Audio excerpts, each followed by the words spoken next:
I was reading Amanda Montell's book like 2 years ago, and she talks Mhm. about like the vocabulary of cults. And Mhm. I I love never her book. really, yeah, Yeah. it's so good. And I had never realized how many thought terminating cliches. First, I didn't even know that was a thing. And Mhm. then once I knew it was a thing, I started replaying all these conversations from youth conferences, from sermons, from one on one conversations. And like how often, not only in conversation with people, but just throughout the Bible, there's these verses that people point to, like you mentioned, like, his ways are not our ways, his thoughts are not our Mhm. thoughts. Like God works in mysterious ways, like Yeah. all Lean things not work on your own together for good. understanding. Right. Yeah. And so you're constantly shutting down the things that you're wanting or needing or desiring or just Yeah. feeling in service of this greater good, and not even just greater good in like the next few months, like eternal good. Like this is Yeah. something you'll probably not understand until you're in heaven, which Yep. feels very, very interesting. Um, It sure for does.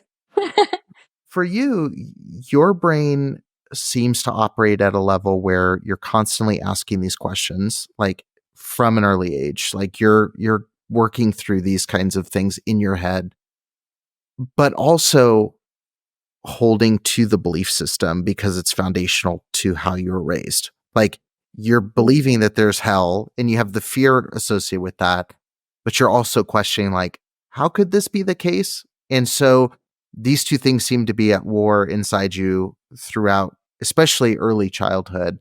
Um, Talk to me a little bit about like once you're settling down into kind of the more Pentecostal world, you're doing YWAM, you're doing, all these different activities that are training you to be a good Christian soldier. Like, were you just having to silence that kind of objective part of you that's being critical and thinking in service of this? Or was it something where you're constantly just internal dialogue all the time, all the time? So, a little bit of both. By the time I did a YWAM summer youth group mission trip to India, I was 15. My family was living in Colorado at that point, which, similar to Kansas City, was also very classically evangelical in Sure. today's interpretation. And by the time I was in my mid-teens, I was really good at suppressing thoughts, and that the whole like, oh, here's a doubtful thought behind me, Satan, like just like a reflex of like Right. cannot question, cannot doubt. If you deny Jesus, he'll deny you, sort of thing. So it was I was very good at that muscle, and it's like a brain muscle of just Hmm. it's an internal reflex to just shut down thoughts of dissent or challenge or rebellion, spirit of rebellion, Yeah. which I certainly had that demon. Um, but I was good at keeping it at bay because I was so terrified of hell. And I think I lived in so much fear all the time that fear kept me in check. It kept me in my place. And I think that I can definitely think of times where I could not um, so easily just knock a thought to the back corners of my Hmm. dark, twisted mind. Like I remember the concept of suffering and why, if God was all powerful, why he allowed suffering to happen troubled me from a very, very early age. And I justified it, and I think I for probably a few years I didn't really think about it that much. But I remember I was in my teens when a friend confided in me that she'd been sexually abused by her dad.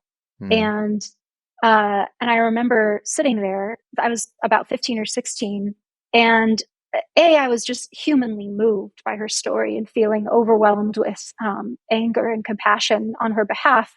But then she said how she found so much comfort in God through it because she realized that she wasn't alone. Her heavenly father had been there with her the whole time through her dad's abuse and loved her unconditionally, and she wasn't dirty.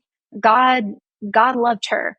And I was just sitting there almost shaking, thinking, how can anyone believe in this God who sat there and watched your father sexually molest you and did Yeah. nothing? And you're supposed to find comfort because he was watching? Perverted, A. B, like, what the, like, I remember that one shook me for days. And it was like, I didn't know how to reconcile it. And I eventually did the cop out that I think most people of faith resort to, which is that God works in mysterious ways and we don't get to know. And maybe one day when we're up in heaven with him, he'll answer us, or we won't even care anymore because we're so blissed out in love and, you know, being united with him.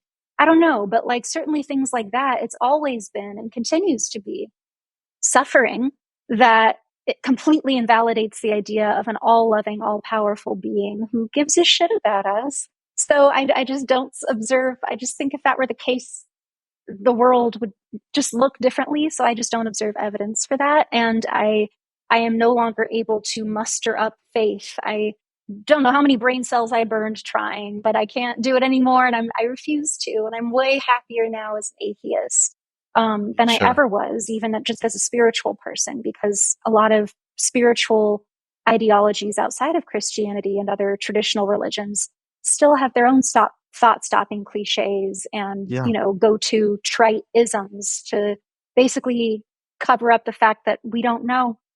We Yeah. just don't know. And it fucking sucks.